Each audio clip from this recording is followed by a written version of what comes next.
Hi there, and welcome to the Grief and Rebirth podcast. I'm your host, author and trauma survivor Irene Weinberg, here to encourage you wherever you are in your healing journey. In each episode, I chat with incredible grief and trauma specialists, healers, mediums, and celebs, as well as remarkable people who have inspiring healing stories to share. If you're looking for a podcast that's both uplifting and inspiring, you've found it. Let us help you find your joy in life.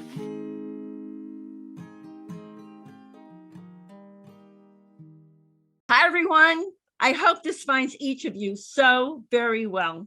I'm speaking to you from my studio in West Orange, New Jersey, and I am absolutely delighted to have this opportunity to interview Sharon Siubis, who is a medium, a spiritualist minister, and the director and co-founder of Inner Spiritual Center, which is located in Fairfield, New Jersey. And I'm thrilled to say we're sort of neighbors. We sort of live in the same area. It's so wonderful to get to know Sharon. Yeah, absolutely. Thank you, Irene. Sharon has trained and worked as a spiritualist minister, speaker, medium, and healer for over 15 years. She holds a degree in education, using her background and understanding of teaching technique in her classes, seminars, and now in the ongoing education program of Intuitive and Mediumistic Development through the Inner Spiritual Center. Along with her private readings, Sharon is a strong advocate of structure, quality, and integrity. That's an important word, everyone, integrity in the teaching and learning of mediumship, so that each person can achieve his or her highest potential. Sharon currently works, teaches, and demonstrates in New Jersey, in different areas of the United States, and in Switzerland. And she is also on the teaching faculty of Fellowships of the Spirit in Lilydale, New York. I'm looking forward to interviewing Sharon about her work as a spiritualist minister, the differences between sensitivity, intuitive and mediumship development, the differing types of mediumship, including trance mediumship, how the new celebration of life ceremonies are different than the traditional funerals, and more, for what is surely going to be a both enlightening and really interesting interview. Hey, Sharon, a heartfelt welcome to Grief and Rebirth podcast. Thank you so much, Irene, for having me, but thank you also for doing this podcast for the people who are just starting to maybe experience or think about these things. People might be going through grief, and people who have learned about these things but are hearing it in a different way. So thank you so much for doing this. Thank you. People who listen to this podcast kind of know my story, and it's part of a divine plan. And all I do is listen and take that step forward. And it's amazing how, Noelle, if you're in this world, it's not quite so amazing. You know, you're getting help and there's a reason. And I'm just very humbled with how many people are telling me how this podcast helps them in their lives. Amazing. So I feel very blessed to do this. And I feel blessed to get to know you too. Absolutely. It's a pleasure. Same here. Such a pleasure.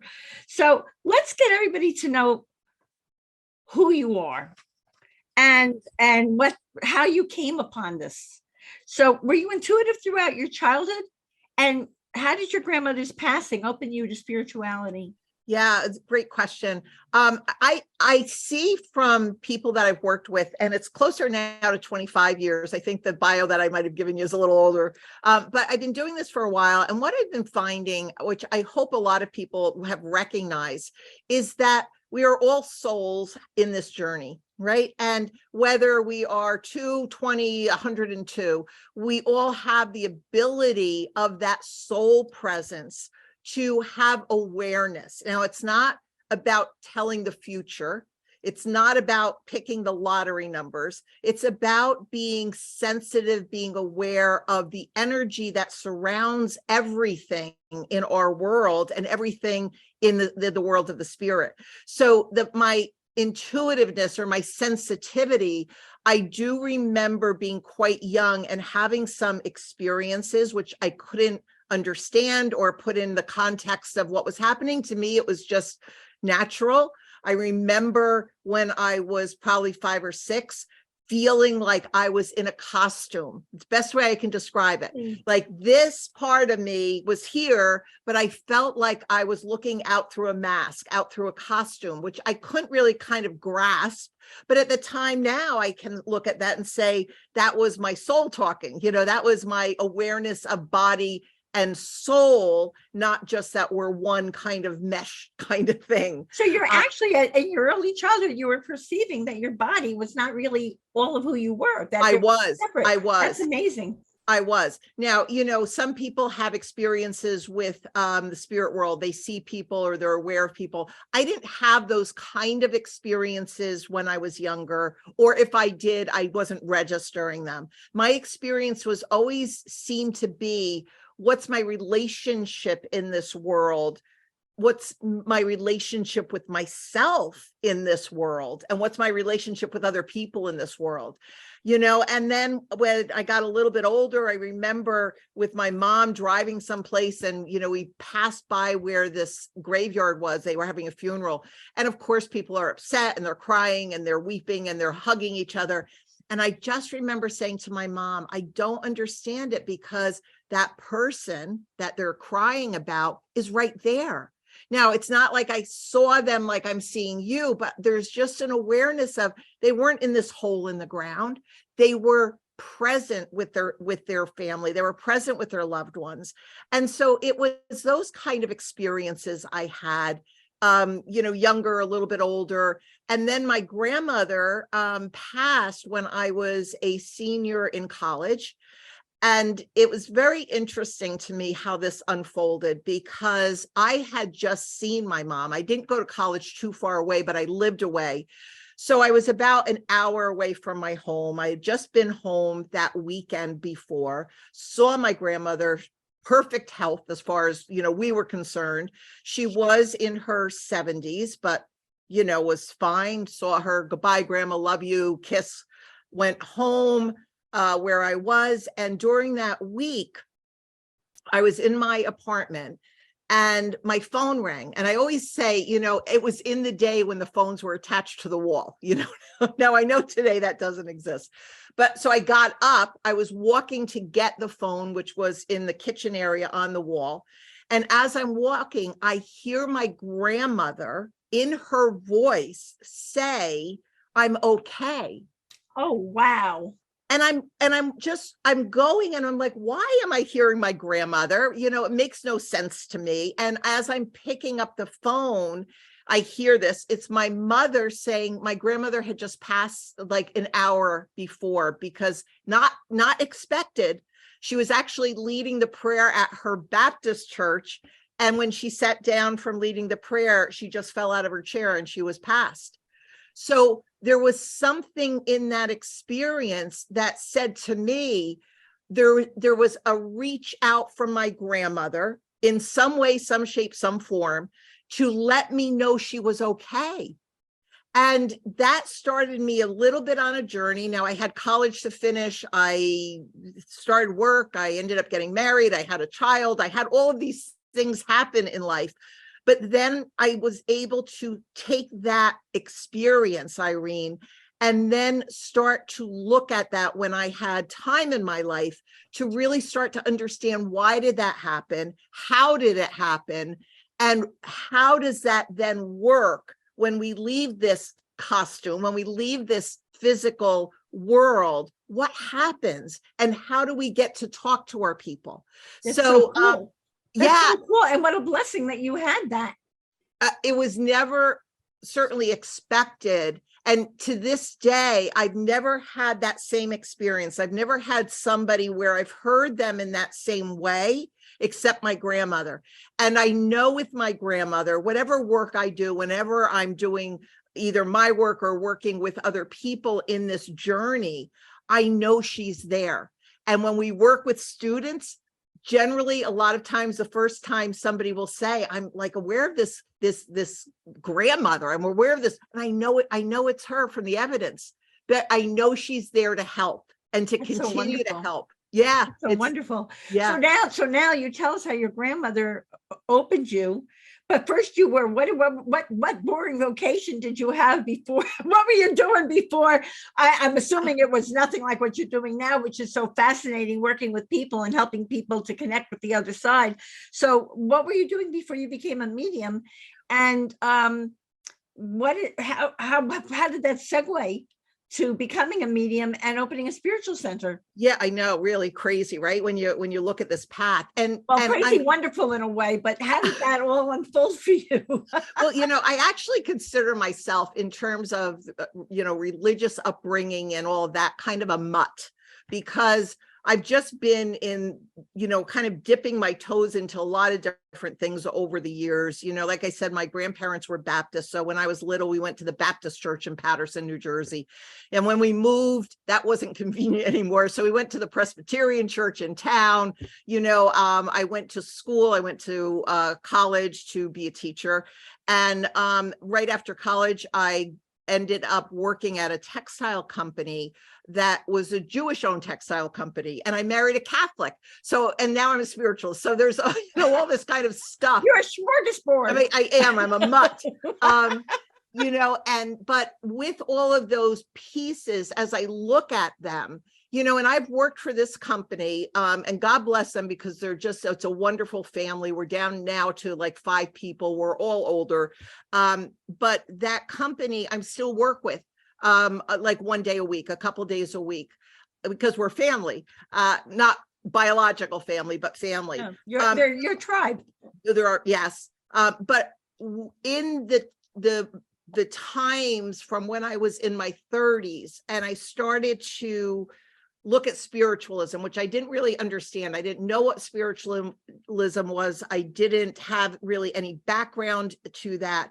But I started to look into it, and it just felt right. It just, when you get that sense of it just fits, you feel you're at home. You just feel just at peace with it. So the principles of spiritualism made sense to me, and I started to look into that a little bit more and understand it more. And then in this area, there was a spiritualist church. My original teacher, who came from England, would come over 4 or 5 times a year to that church. And I just started with healing, as many people do. And then I started to move into the understanding of the technique of mediumship. And I'm not a person to say, oh, I can do this and I can do that.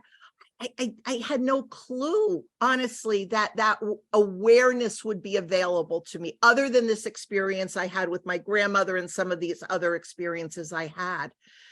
And when I started to work with it, it wasn't perfect. It's still not perfect. But what it made me understand was that even though we don't have a physical body, who we are continues.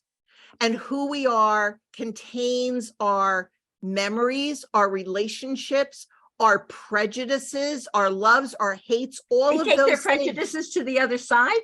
Prejudices about anything. Just because we move into that vibration that we call the spirit world doesn't mean we suddenly become good people if we're not, and it doesn't mean that we become different than we are until we decide that we are learning or growing, just like we do here. And there are healing spaces there also, aren't there? From my understanding from the spirit world, there's yes, there is a healing aspect to that development in the spirit side of life. So from my understanding of, this is not the end. And the second part of that was, well, if this isn't the end and we continue on, then some of the choices that we make when we're in this world, in this life, in this understanding of ourselves, there's not a decision that goes undone. So if we are making, so I always look at it as, sometimes when you're on a toll road, and in New Jersey, we have a lot of toll roads. We have the Parkway, we've got the Turnpike, and people before easy passes or will go through the cash lanes and don't pay, right? So we would say, okay, we got away with that. You got away with something. Well, you don't get away with it. Everything that we do, every decision we make has a consequence to it. And that we have a personal responsibility in this world, in this life, to do the best that we can do. Doesn't mean we're perfect. It means we do the best that we can do. And as we go to the spirit side, those things are looked at. Those things have consequence to them, good, bad, and different.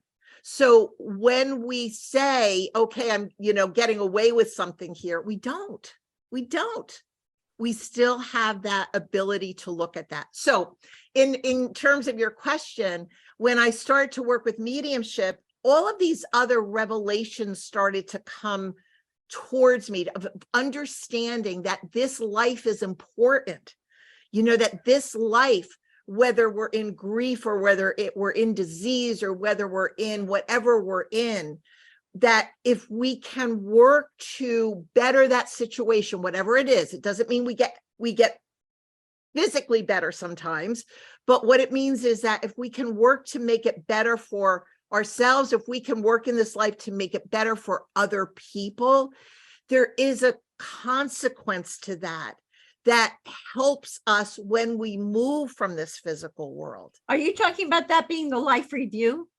In some ways, yes, some people call it a life review. It's where, from what I understand from the spirit world, it is where we have to look at those pluses and minuses. And not only look at that, but we feel what that was for other people. So if I did something to hurt you, whether it was intentionally or unintentionally, part of that review is to understand what your pain was, what your feeling was, not just that I had done something that rendered somebody a hurt. So you feel what happened to people. There's an awareness of feeling what happened. And so, when you look at these things and when you search out these things and when you experience these things, then we look, or at least me, I look at this life from a little bit of a different lens. That what we do each day is important. And even though we might be in days that are so hard, and we don't know if we can do what we need to do, even if we try, even if we make an effort, even if we do something, it gives us that little bit of understanding of what more can come. So my transition into mediumship has always been, I've always worked another job, and I've started in my 30s into my 40s to really start to incorporate mediumship in my life. So it runs parallel. And so it's not where it's not an either or, you have a parallel track going. I have a parallel track, because also my feelings, just my opinion, we shouldn't be in the spirit side 24/7. We should, because we have a physical life we have to have, and we have to do, and we have to experience. And if we're off in that altered space all the time, then we're not living our life. So and we come here with lessons to learn. So I always look at this as it is a parallel, and I still have laundry I have to do. I still have food shopping I have to do. I still go visit my grandkids. I still have all that stuff. And so I can't be in the spirit world living my life. I have to be here living my life with an awareness of the spirit world. So you're conscious. You're consciously aware in this lifetime.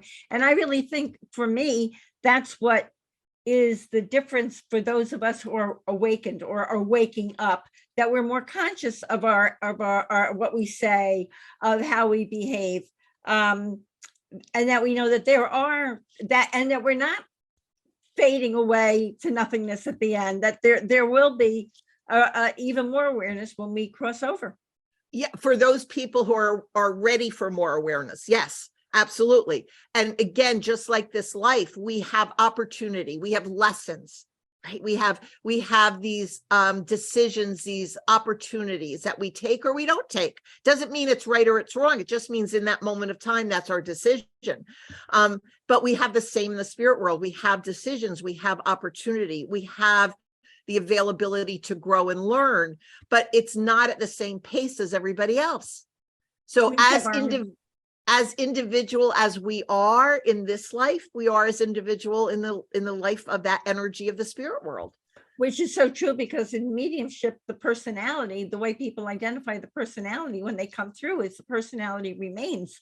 And the experiential mediumship gives you a really tremendous viewpoint of that person's. My husband, when he came through, his sense of humor, descriptions of his body, the first Right. meal I ever made him, Right. that all comes right through. Right. Now, the one thing with that is also remembering that people can change. We change all the time in this physical world, so people can change. So if somebody goes into the spirit world who's a little bit rough around the edges, or a little difficult, or very difficult, or whatever the case is, we have opportunity to shift that. But in evidential mediumship, if I was in touch with that person and I said to the sitter, the person who's coming, if I said, this person is just really, lovely and loving you and really nice and really comforting, that wasn't their experience. They wouldn't recognize it. So the communicator, the spirit person, has to give us how they were before they can give us how they are. They are. That's so true. And I've seen both sides of that, and the healing that happens when they acknowledge certain things that happen. They often apologize. So I want to ask you about, because there's so many different types of mediumship, but I think a lot of our listeners would be fascinated to learn about trance mediumship, Sharon. Okay. How does a person choose to specialize in that form of mediumship? And does the person, the spirit, the beings of light, or whoever is taking over and coming through, do they take over the body and the entire personality of the person? Because there are many books that are being channeled today. There's a lot going on in the world about trance mediumship. So could you tell us a little bit about that? Yeah, absolutely. And let me just start with evidential mediumship, because it builds in that way. So a medium that is working with the spirit world, people who've passed from the physical world into an energetic level that I call the spirit world. Other people have different names for it, but it's not a place. We don't have to take a plane to it. We don't have to, it's a place that we walk through all the time. It's like, microwaves or radio waves or television waves. They're around us all the time. But when we have a tuning in device, then we get the picture or the sound. Okay. In this case, in evidential mediumship, the energy of the spirit world is around us all the time. And an evidential medium will, with a breath, bring our awareness to a slightly altered state of space, not where somebody's not aware of what's going on, slightly altered space of awareness, where the blending of the energetic with the blending of the medium can bring in dialogue and can bring in conversation and can bring in thought exchange, so that we can describe somebody. We can get the apology if it's there. We can get the thoughts and the awareness of that person as they were and as they are. Now, in trance work, what happens is the blending process becomes a little bit deeper. So in evidential mediumship, the evidential medium is aware in their own awareness of, say, 95%. Okay. In the trance work, there is lighter states of trance, and then there's deeper states of trance mediumship. In the lighter states, the blending might become to 40 to 50%. Where the energy of the spirit world is blended more than the energy of the medium, and overshadows things like writing or speaking. So when we talk sometimes about channeling, it may be in those stages where we are getting a very strong inspiration of spirit to write or to speak or to sing or whatever it happens to be. Okay. At no point does the communicator, the spirit world, take over anybody's body.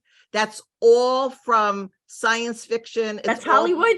It's all Hollywood. Absolutely. It's all for show and scaring and all that kind of stuff.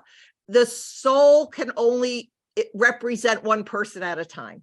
So even though there's been a lot out there on TV about that stuff, there's been a lot out there about exorcism, there's been a lot out there about all of that kind of stuff, doesn't exist. Now, when you get into deeper states of trance, where there is really a full trance experience, that's where you may get the communicator actually working with the medium's nervous system vocal cords, so that the speaker is the voice of the communicator. In physical trance mediumship, then the physical trance medium works in a way, or the spirit world works in the way where things can be produced that are visual. So there may be a ectoplasmic representation of this, of the communicator. There may be an independent voice created where the voice is, say, my grandmother's, like the way that I heard it in my dining room that day. So you get the actual physical work that everybody can hear. Okay, everybody can see, not just the medium and not just one person, everybody. So that's in full trance work. In the lighter stages, it may just be the medium's aware of the information. Okay, so you're aware of the channeling, or you're aware of the voice, you're aware of what you need to write, but not everybody else is. So I hope that makes sense. And I think it makes a lot of sense. I think it'll help people understand it, because a lot of people have that Hollywood viewpoint and it's not. And there's a lot of very valid trance mediumship going on today. Absolutely. Really. And there's a lot of fear out there. And that's yeah. And that's where I feel like, people have to do the research. They have to look at these things, but, take TV for the way it is, take movies the way it is. It's always going to be up. They're always going to try to up the game so that it becomes an event rather than reality. Tell me, your inner spiritual center is a school for sensitivity, intuitive, and mediumship development. Is there a difference between all of those? Is the training different for all of them? It's not, well, yes and no. They're really like layers of our sensitivity. And when we are intuitive, we can look at that in the sense of, we all have an intuitiveness sensing of what we were talking about before. We have it because we were a soul within our body. And it's like our kind of internal GPS system, right? So I'm sure everybody has had experiences where they've gone to a home or a store or a place of business or whatever it happens to be. And you walk in and you're like, oh, nope, I'm out of here. You get the energy and it's no good. I'm not here. Or you walk in and you're like, I can stay here. That's our intuitive sensing. It's our energetic field that is kind of like always out there with the feelers of what is and what isn't. Now, whether we listen to it or not is a whole nother story. Most of us don't. But when we do, it can really be a telling indication of the energy that is around us. When we move into psychic work is where a psychic or an intuitive, a sensitive's energy is working with somebody else's energy who is here in the physical world. Okay. So if you and I were doing psychic work, Irene, my energetic field, my sensitivity, my energy would blend with your energy. Okay. And those auric fields, those energy fields we all carry information with us within our energy field. So a psychic is getting information from a particular person's energy. All well and good if it's done fairly and well. If it's not done well, it can be a disaster. And if it's done with a really bad intent, that's where you have people saying, oh, but for $500, I can take away the black, aura around you. That's why I made such a big deal when I introduced you and I said integrity is so important. Yes. Because just like in any other field, in this field, you have to be careful who you're dealing with, because there are people without integrity in this field also. Absolutely. Absolutely. So when we're working psychically, good psychics can get a lot of great information, but it's one way, in the sense that if I'm getting a psychic sense about something with you, Irene, or anybody else, and it's not quite making sense to me, the only person I can talk to about that is me, right? Because I'm getting the energy in that way. When we're working in mediumship, that's where the medium is blending the energy, just like in the psychic way, but now we're blending it with a person from the energetic of the spirit world. Now, the difference with that is that the person, soul, however word you want to use, in the spirit world is a source of information, and there's an interaction that can take place. So it's not a download like a channel might be, or it might not be, it's not just a kind of a flat sense of what we get in psychic work. There's communication, and we can go back and forth with question, answer, awareness. So there's somebody else to talk to in that way. So they're all kind of layers of each other. We need our sensitivity, we need our psychism in our mediumship to feel and to sense and to work through that, but it's not the same. Okay, so in our training, we look at all of those layers, work with all of those layers, but all of those layers are needed as a strong foundation to work well in mediumship.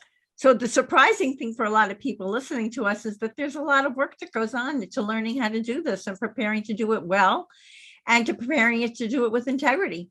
Yeah, there is. And it's not just the structure of how do we get into the spirit world, not without dying, how do we work with the spirit world? Where do we go with that information? When we get that information, how do we give it in a way that's the truth of what we're getting, but where the sitter can accept it? Where do we go ethically on some of these things? So a lot of our training is the technical part of this, learning how to be consistent in what you do, but it's also navigating the difficult parts of this. And the difficult parts of this is generally when there is a big problem. Okay, there's a part where somebody may be having a really very difficult time, and how do you do that in a way that is genuine, and how do you do it in a way that hopefully brings in the healing elements of what mediumship can be? Right. Which mediumship, I think one of the greatest things about mediumship is the comfort. It and can the solace that it can bring a person, especially someone who's grieving. Oh my. It can be, but then again, we've got the other part of that where there's also boundaries in mediumship. Okay. And when somebody's walking up to somebody and just randomly giving them a reading, to me, that's dangerous, because you don't know where that person is in their grief. Okay. So for instance, if there was a member of the family that was verbally abusive to somebody or physically abusive to somebody, and as a medium walks up to somebody and gives them that person, and the receiver is not ready emotionally to handle that information, then we do more harm. So that's where when we talk about boundaries in this work, there's got to be boundaries. And that's also what we spend a lot of time in looking at, working with, understanding that when we work, but when we're done working, we are done. That makes a lot of sense. It's not a matter of, I'm open to the spirit world 24/7. I'm not a drive up 7-Eleven deli. Okay. It's not good to be open and aware and in the spirit world, because again, we have to live this life. Right. I get that. So I want to ask you, you work, teach, and demonstrate in New Jersey. Yep. And in different areas of the United States. What inspires you to also bring your gifts to Switzerland of all places? Well, yeah. And tell us about your work on the teaching faculty of fellowships of the spirit in Lilydale, New York. Now, I'm sure Switzerland is one thing, Sharon, but a lot of people don't know about Lilydale, New York, Absolutely. which is so famous. And how did you get there? Yeah, absolutely. I know. Where we journey, it's very interesting where we end up. In Switzerland, the co-founder of the Inner Spiritual Center, Bill Collar, who is Scottish, but lives in Switzerland. When we decided about 11 years ago, to start this center, Bill, again, comes over 4 or 5 times a year, kind of like my original teacher did for people. So it's a really strange, well, I shouldn't say a strange parallel, but it's a parallel to my own. Yeah, it's a pattern, right? So I was very fortunate to be introduced to some people over in Switzerland through Bill, where I got to work for several years. And this was all before COVID. And since COVID, I haven't been back to Switzerland, but I have been back to England, working in England. So it's a little bit opening up again, but we'll see how that goes. So that's how I got into Switzerland. I got into England through the International Spiritualist Federation, which is a worldwide organization of spiritualists. Doesn't matter your background or whatever the case is, but it's a worldwide kind of community that you can kind of just get some support in, get some experiences with. So in England last year, and again, we'll be in England this year with them. Lilydale in New York, which is up near Lake Erie. It's about, if I remember correctly, about an hour and 15 minutes kind of south west a little bit of Buffalo, New York. So it's in the cold country. It is the largest spiritualist community in the United States. It's been around since the 1880s, and it started as a camp. It started as a summer camp where people from all over the country would take a train into, and spend the summer, because it was cooler than the cities. So they would come in and they had people speak that was like Susan B. Anthony. I mean, some of the suffragettes from the early 1900s. They had people that would come in from all over the world and would fill this auditorium with thousands of people, because that was how things got done in that day. We can't just get on Zoom. They couldn't just, pick up a cell phone. So there was a lot of talking, development of mediumship. Lilydale is a lovely community. You do need to be a spiritualist in order to live there, but anybody can visit over the course of the summer. But it is also a place where over the years, they've had their challenges. They've had their difficulties. They've had their ups and downs, just like any community. And the Fellowships of the Spirit was originally centered in Lilydale, and then they moved just outside the gates with Reverend Elaine Thomas, and they've been doing this for 35, 40 years. And I knew Elaine for many years because I was up and down from Lilydale from the 90s on, and she had asked both Bill and myself to be part of their mentorship program. So once a year or twice a year, we teach their students in mediumship. What a compliment to you. Well, I look at it as I'm very lucky, and I'm very grateful for people like Elaine, people like you, people like Bill, people like, whoever along my path has been there to just be kind of a little bit of a light on that path, and hopefully I do the same thing for other people, but we never know that, do we? We hope, and nor should we sometimes. Sometimes it's just, hopefully you're that light when somebody needs it. We'll find out when we cross over, Sharon. We will. We will. But I don't have any kind of short-term plans on that, Irene. So. Me neither.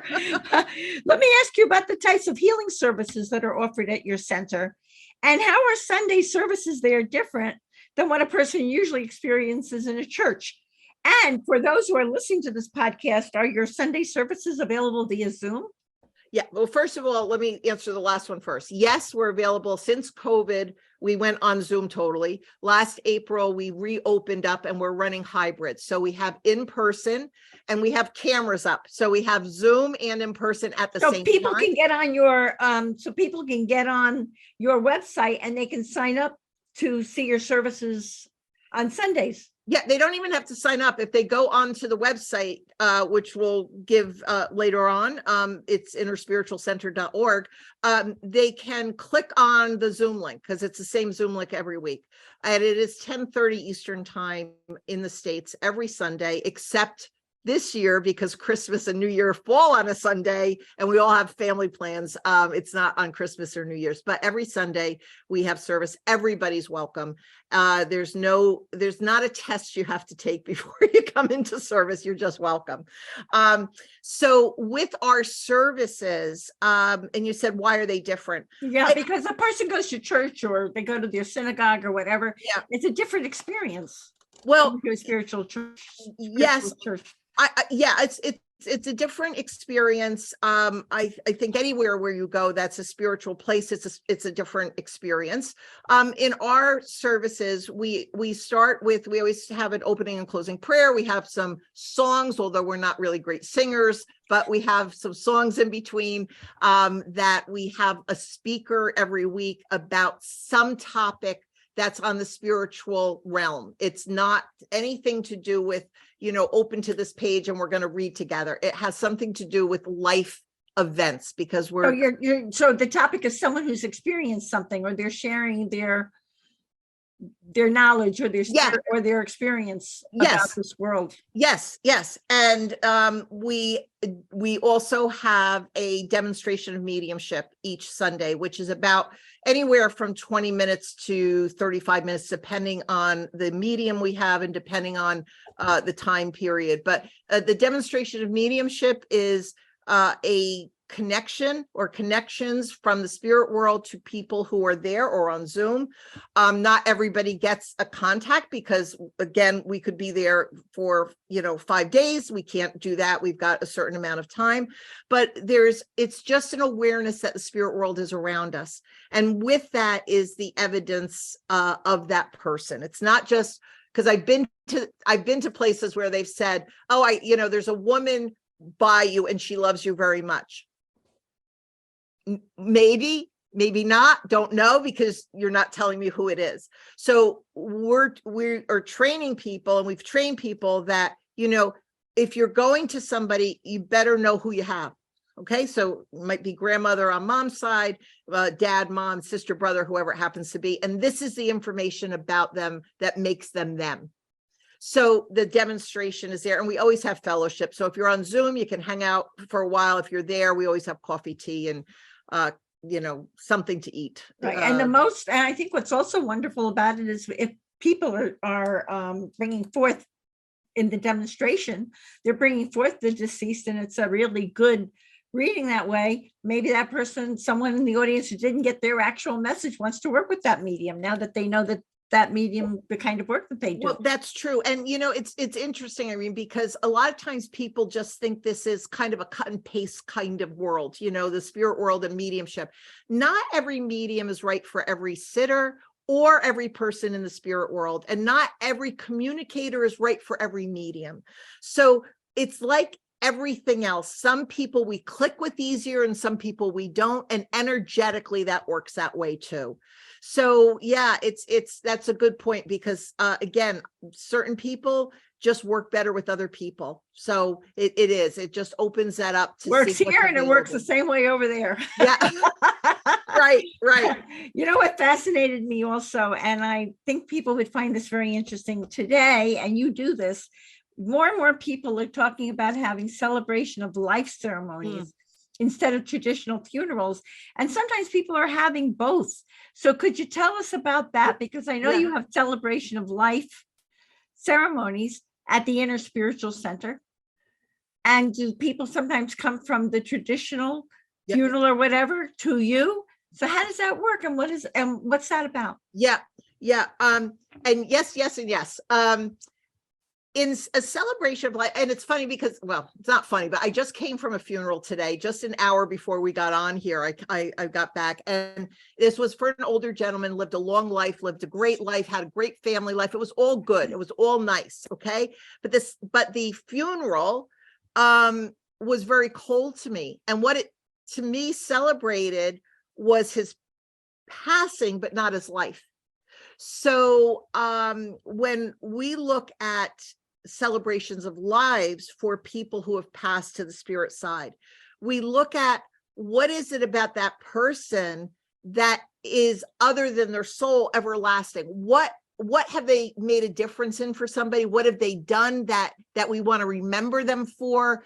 Those things that we want to celebrate. So it's not kind of just rote. It's not like, okay, you're number 5 in the line, so we're going to say everything we said about the first 4, but just change the name.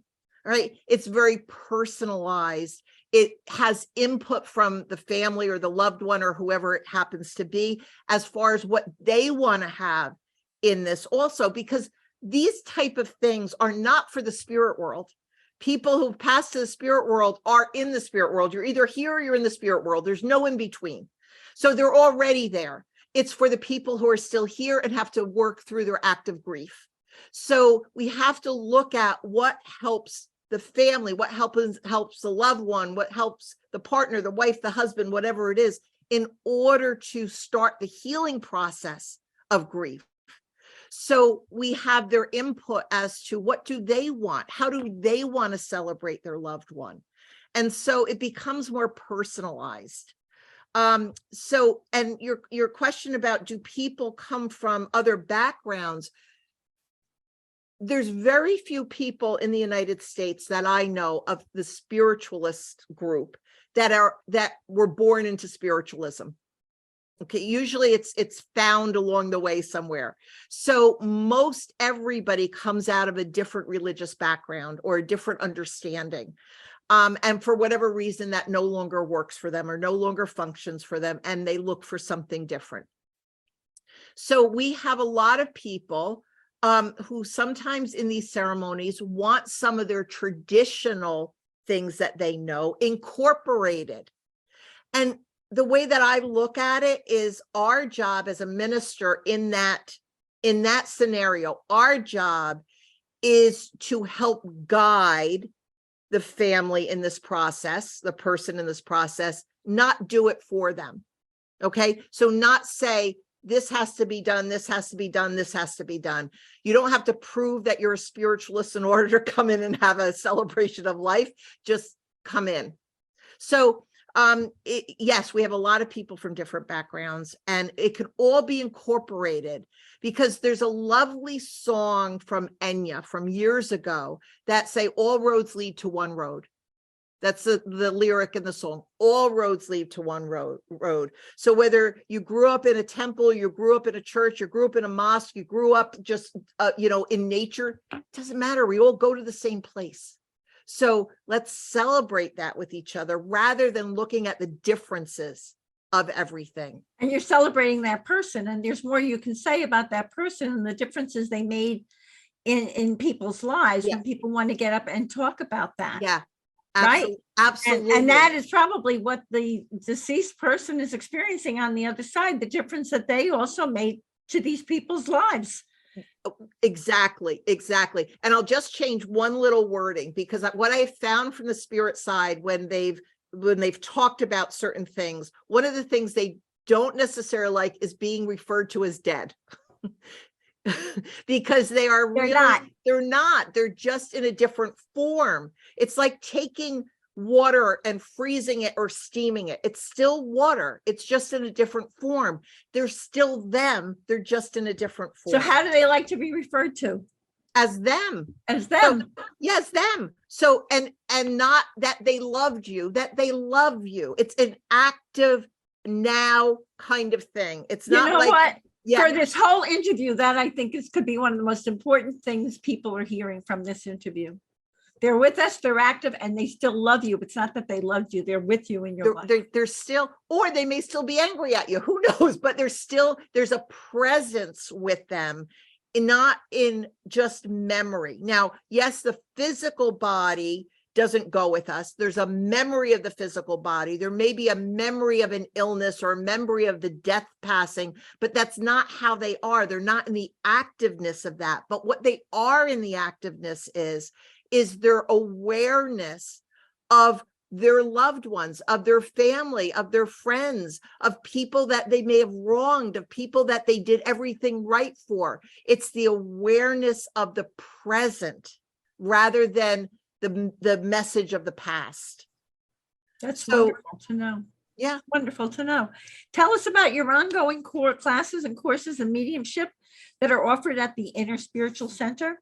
And I know that they're available online. I'm sure they are, right? Yes. Yes. And do you have a special offer for the members of our audience today? Yeah. Well, yeah, we certainly can do that. So we have ongoing individual classes throughout the year, but we have 4 main courses throughout the year that start in January, February, and meet every few months for like 3 days or 2 days, whatever the particular course is. We have mediumship, development of mediumship, which is year 1. Doesn't mean that you've never done anything with it before. It just means that you haven't done it with us. So we look at the structure, we look at getting your confidence, because that's a big thing in mediumship, not feeling confident in what you're doing. We work with that for the year. Then we have a year 2, 3 advanced group that works together. We also, during the year, put those groups together because, as we know, we can always learn from each other. So the students who have been around for a while can learn from the first year students, and they can also see their growth. And the first year students learn a lot from the groups that have been involved in there. So we have some people that just started. We've got people who have been with us for years in their development, because even though they're working with their mediumship, they don't want to make mistakes on other people. They want to make them in class. So we have all range of people. We also have an exploring trance class that's led by Reverend Rosemary Calderallo. She comes up from Maryland to do that course for us. It's also online. All of these are worked hybrid. So it's exploring trance, understanding what the trance states are, getting comfortable with the trance states.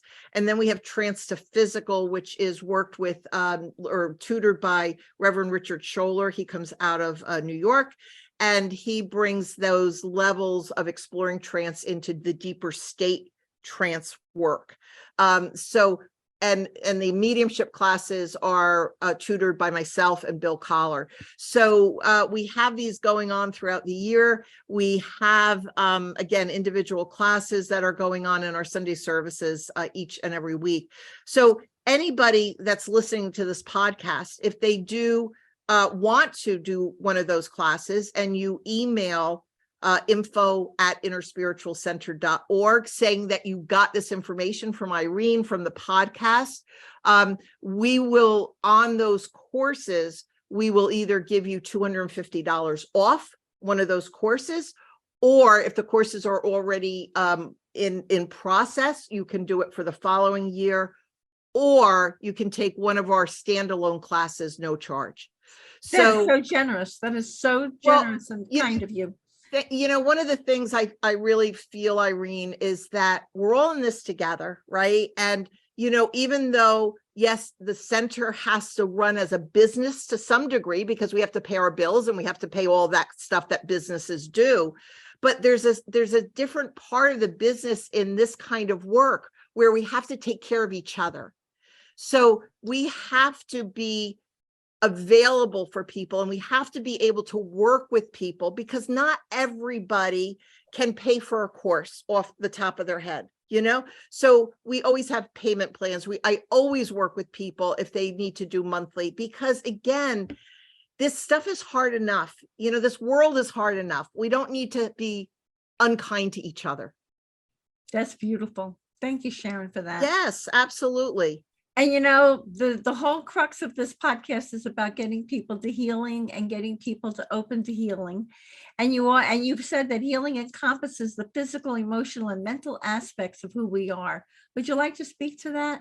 Why is it important for people to do their healing work? I know you offer these healing opportunities for people. Why should people want to set aside their pain and heal, and what will that do for them? Yeah, well, I can't answer what it will do for them in the sense of an individual person, because we all have this journey in our own ways.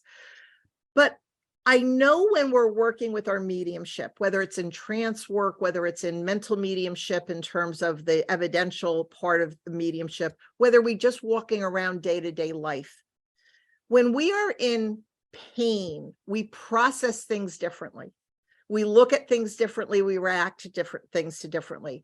I always tell our students, especially in mediumship, when you start to work with this stuff, all the stuff you think you've pushed down will show up. It will show up in your reading. It will show up in the way that the communicator is giving it to you. It will show up in parallel experiences. It's going to show up, because what it means is that there's the opportunity there to take this, not push it down, to look at it, whether it's with a psychologist, a psychiatrist, a healer, whatever it is, and work through it like clay. Like we're going to keep working it until we've made something out of that pain and that grief that actually teaches us something. Now, if somebody has lost a person to the spirit world traumatically, it is a grief that may be different for somebody who lost somebody who's 94 and lived a full life. It may not be, but it may be. And if we don't deal with our stuff, whether it is grief like that, or whether it is anger, whether it is unresolved issues, whether it is fear, whether it is anything that as humans we go through, it is going to show up, and it's going to show up, and it's going to show up until we have the strength in that moment or the opportunity to look at it, to work with it, and to heal it. And when that's healed, it no longer shows up. Doesn't have to. Lesson learned. But grief is not something that we can say, okay, 6 weeks, you're done. No, you're done. It's not. It's different for everybody. So we have to be available for support in that process, but also not allowing people to remain in a catatonic state, because then that's not life. Right. So how do we gently, purposefully live with grief? And that comes with healing. And healing, grief can be an opportunity for people. It can bring them to healing. At least that's one of the things that happened for me, and to heightened awareness. Yeah. And what is the famous Sharon tip for finding joy in life? Well, I don't know whether you should go by me. Honestly, what is your tip? One of the things that has been kind of my lesson, throughout my life, that kept showing up and still does keep showing up when I forget about it, is kind of a little bit of a twofold. It's one thing in terms of being able to be yourself, whatever that is, be able to be yourself, to be happy in that version of yourself. Because the one thing about us is we should always be changing some way, somehow. And so if we're happy in our change in that moment of time, then we have the opportunity to spread a little bit of that happiness. We have an opportunity to perhaps be that light somewhere for somebody else, but more importantly for ourselves, because we have to champion ourselves in this world. So my life lessons to me have always been finding my own strength, being proud of that strength, whatever that is, and then being able to take that and moving it forward to hopefully help other people. And that brings you your joy. And that does bring me joy. When I see mediumship students get it, and they're like, I just did that, I just had that, I just accomplished, I was just talking to somebody who passed to the spirit world, they have a whole different perspective. When I see those things on people's faces of like, I did it, for me, that is joy. When I see somebody who's been dealing with grief for so long have a moment of reprieve for whatever reason, whether their loved one came with information, whether they had some healing, whether they did something for themselves that they didn't think they'd ever do again. When you see that spark of life return, even for a glimpse, even for a moment, I get such joy of this is life. I had a woman, Irene, one time that came to me for a reading. And again, I never knew her, I never met her before. I didn't know why she had come, but she came, she sat down, and I was very aware of a daughter of hers in the spirit world. And children are hard sometimes to bring in, not for them, but for you as a medium, because your heart aches for these moms and these dads. But the daughter was there. The daughter gave information about herself, about the mom, about the family, about all of this. This daughter had passed from suicide. She had a condition where emotional condition, she just couldn't handle the day-to-day world. She ended her life. In the mom's religious world, in her life, her priest told her that her daughter was not in heaven. So for 6 years, this mom thought her daughter was somewhere, but didn't know. And when she recognized that her daughter had been around this whole time, that again, you're either here in the physical or you're in the spirit world. You're not walking, you're not lost, you're not in purgatory, you're not anywhere except here or in that energy. There was something that lifted for that woman that even now when I think about it and I talk about it, I get emotional, because that woman came back to life. And it wasn't because of me. It wasn't because of what I do. It was just because she had that moment, that connection, that recognition, that reunion with her daughter. But it was because you can do what you do that brought her that awareness. Well, yes. That was the blessing that helped her. Well, yes, but it wasn't, I'm not saying it's because look what I did. Do you know what I mean? Mm-hmm. It's not like, oh, look, it's a story that I refer to now and again because it reminds me of being humble in what we do, because we never know what we're going to say.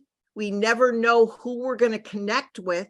We never know the healing potential of this, but all we can do is plant the seed. It's all we can do.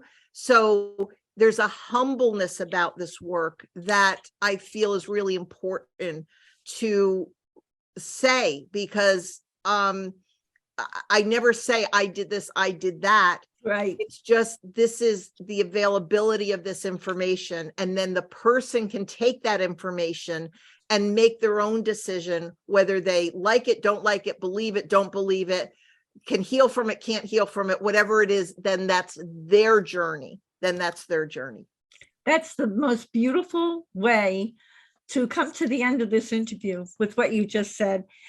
Sharon, thank you so much for guiding and supporting people and planting those important seeds as they grow their own spirit and connection to the spiritual realm, for lighting the way with your significant contributions to their unique lifelong adventure and path. And I thank you from my heart. Thank you for so this much. Wonderful, enlightening, and really, I told everyone it'd be super interesting, and it was interview today. And here's a loving reminder, everyone, that you can see the show notes and all Grief and Rebirth podcast episodes on ireneweinberg.com. And make sure to follow us and like us on social at Irene S. Weinberg on Instagram, Facebook, Twitter. And if you're watching here on YouTube, be sure you click subscribe so you'll never miss an episode. As I like to say, to be continued. Many blessings. Bye for now. And thank you, Sharon.